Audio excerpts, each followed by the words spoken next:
Hello, നമുക്കിതൊരു Nilgiri style biryani ചെയ്യാം. അതിനുവേണ്ടി നമുക്ക് കുറച്ച് mint, coriander, ginger, garlic, green chilli എല്ലാം കൂടെ ഇട്ട് സ്മൂത്ത് ആയിട്ടൊന്ന് ബ്ലെൻഡ് ചെയ്തെടുക്കുക. ഇതുപോലെ ഗ്രീൻ മസാലയിലേക്ക് കഴുകി വൃത്തിയാക്കി ചിക്കൻ ഇട്ട് കൊടുക്കുക. അതിലേക്ക് ഫ്രൈഡ് ഒണിയനും തിക്കായിട്ടുള്ള തൈരും മഞ്ഞൾപ്പൊടിയും ഗരം മസാലയും ആവശ്യത്തിന് ലൈം ജ്യൂസും ഉപ്പും കൂടെ ചേർത്തിട്ട് നല്ല രീതിയിൽ മാരിനേറ്റ് ചെയ്തിട്ട് ഒരു 10 മിനിറ്റോളം നമുക്ക് റെസ്റ്റ് ചെയ്യാൻ വേണ്ടി മാറ്റി വെക്കാം.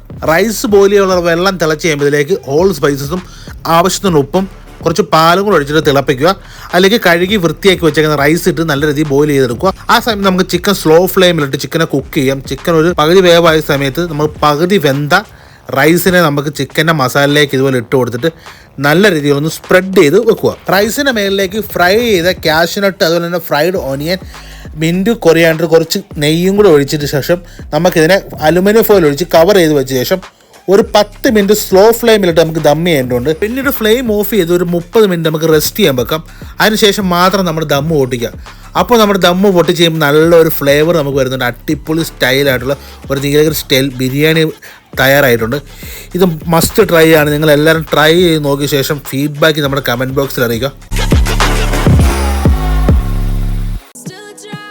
നമസ്കാരം. ഫ്ലേവർ റൈസ് ഓഫ് ഇന്ത്യ നമ്മൾ ചെയ്യാൻ പോകുന്നത് ചട്നിവാല പുലാവാണ്. വളരെ സിമ്പിളായിട്ടൊരു പുലാവാണ്. അതിനുവേണ്ടി നമുക്ക് ആദ്യം റൈസ് നമ്മൾ വൃത്തിയായിട്ട് കഴുകിയിട്ട് സോക്ക് ചെയ്ത് വെക്കാം. പിന്നീട് ചട്നി തയ്യാറാക്കാം. ചട്നി തയ്യാറാക്കാൻ മല്ലിയിലയും പച്ചമുളകും വാളംപുളിയും അതോടൊപ്പം തന്നെ ഇഞ്ചി, വെളുത്തുള്ളി, അതോടൊപ്പം തന്നെ കുറച്ച് ഉപ്പും റഫായിട്ട് കട്ട് ചെയ്ത് ഓനിയനും വെള്ളം ഒഴിച്ചിട്ട് നല്ല രീതിയിൽ സ്മൂത്തായിട്ട് ബ്ലെൻഡ് ചെയ്ത് എടുക്കാം. അപ്പോൾ നമ്മുടെ ചട്നി നല്ല റെഡി ആയിട്ടുണ്ട്. ഈ ചട്നി ഉപയോഗിച്ചാണ് നമ്മൾ പുലാവ് തയ്യാറാക്കാൻ പോകുന്നത്. അപ്പോൾ നമുക്ക് നേരെ പാനിലേക്ക് കുറച്ച് ഓയിൽ ഒഴിച്ച ശേഷം അതിലേക്ക് ജീരകം പൊട്ടിക്കുക. അതിലേക്ക് നമ്മൾ ബ്ലെൻഡ് ചെയ്ത് വെച്ചേക്കാം നമ്മുടെ ചട്നിയിലേക്ക് ഇട്ട് കൊടുത്ത് നല്ല രീതിയിൽ 2 മിനിറ്റ് ഒന്ന് സോട്ട് ചെയ്തെടുക്കും. അപ്പോൾ നമ്മൾ 1 കപ്പ് റൈസ് എടുത്ത് വെച്ചേക്കാം. അതിന് 1.5 കപ്പ് വെള്ളം എന്ന് കണക്കി നമുക്ക് വെള്ളം ഒഴിച്ചു കൊടുക്കാം. അതിനുശേഷം നല്ല രീതിയിൽ നിന്ന് ബോയിൽ ആവുക. നമ്മളിതൊരു അഡീഷണൽ ഉപ്പ് ആഡ് ചെയ്യുന്നില്ല. ഓൾറെഡി നമ്മൾ ചട്നിക്കകത്ത് ഉപ്പുള്ള കാരണം നമ്മൾ ഉപ്പ് ആഡ് ചെയ്യുന്നില്ല.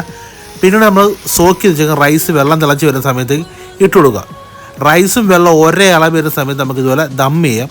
ദം ചെയ്ത് ഒരു 10 മിനിറ്റ് സ്ലോ ഫ്ലെയിമിൽ ഇട്ട ശേഷം 20 മിനിറ്റ് റെസ്റ്റ് ചെയ്യാൻ വെക്കുക. അതിനുശേഷം നമ്മൾ ദമ്മ് പൊട്ടിച്ച് കഴിഞ്ഞാൽ നമ്മുടെ ചട്നിവാല പുലാവ് റെഡിയാണ്. അതിൻ്റെ കൂടെ നമുക്കൊരു ടൊമാറ്റോ സൽസയും കൂടെ വെച്ച് സെർവ് ചെയ്യുന്നതാണ്. ട്രൈ. ഹായ്, നമ്മൾ ചട്നീസ് ഓഫ് ഇന്ത്യ ചെയ്യാൻ പോകുന്നത് ഒരു മുംബൈ സ്റ്റൈൽ ഗ്രീൻ ചട്നിയാണ്. വളരെ ലെസ് ഇൻഗ്രീഡിയൻസ് വെച്ച് ചെയ്യുന്ന ഒരു ചട്നിയാണ്. ഇത് മുംബൈയിൽ ഒരു സ്ട്രീറ്റ് സ്റ്റൈൽ ഒരു ചട്നിയാണ്.